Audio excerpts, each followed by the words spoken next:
sababta keentay in aan muxaadaradan xaqiidno iyadoo deegaan gooni ayna khaas ku ahayn cid gooniyana ayna khaas ku ahayn laakiin mushkilo hadda soomaalida kusoo wada kordhay ay tahay oo muqdisho munaasabaadka marka laga samaynayo maalintii xorriyadda la qaatay maalintii kan ahayd hargeysa garowe jigjiga deegaamada soomaalida wax horay caado uga dhigteen buu ah hadda waxaa kusoo korodhay deegaamadeennan hadda aan joogno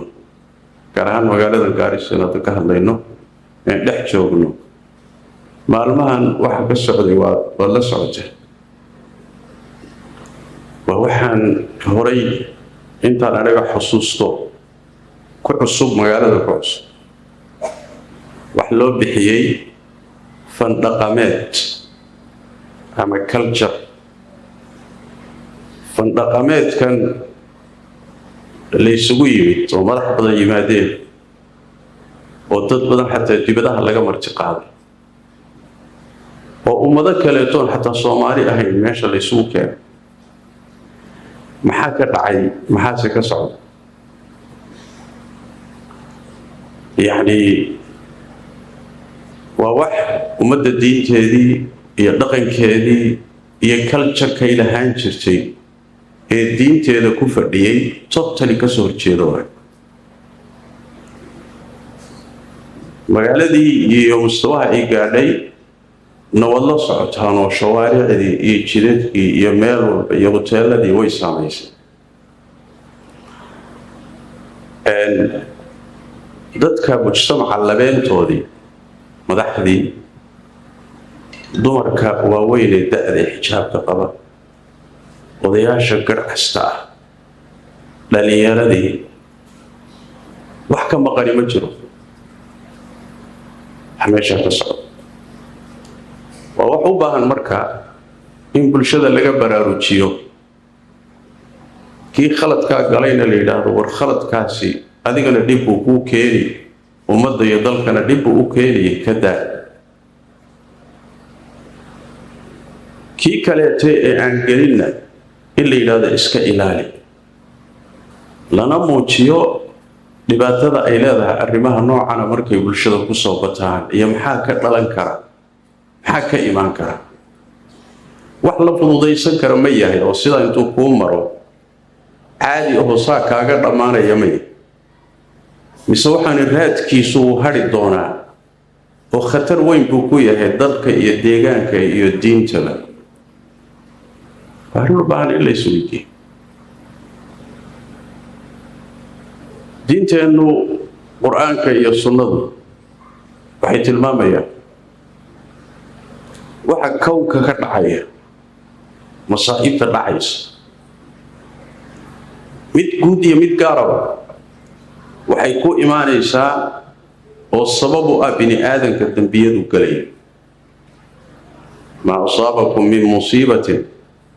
fabima kasabat aydiikum bari tabaaraka ta'ala wix kasta oo musiibo idinku dhacdo waa waxay gacmihiinu shaqaysteen ربي تبارك وتعالى ظهر الفساد في البر والبحر بما كسبت أيدي الناس مقال يميبا وحا فساد يالا ودباتوين يالا وحي كوي مادين وحي ذاتك عمه وذكو شقيستين بس سببه ليذيقهم بعض الذي عملوا حكمتنا وحوي وحي أي سميين وحكمد إنه إلهي ددنسيو كل ما وضع هدو كل وضع ددنسي لها أو عقاب لها دولك كوركي سبعي ما جوكتين ولو يؤاخذ الله الناس بما كسبوا ما ترك على ظهرها من دابة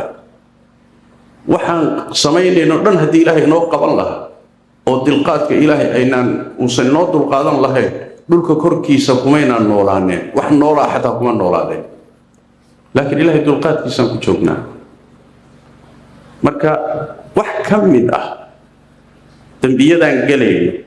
يا عقوبات كودو نقول دعيا كل ما وضع وجددوا محيطها عقوبات اللي نقول رديو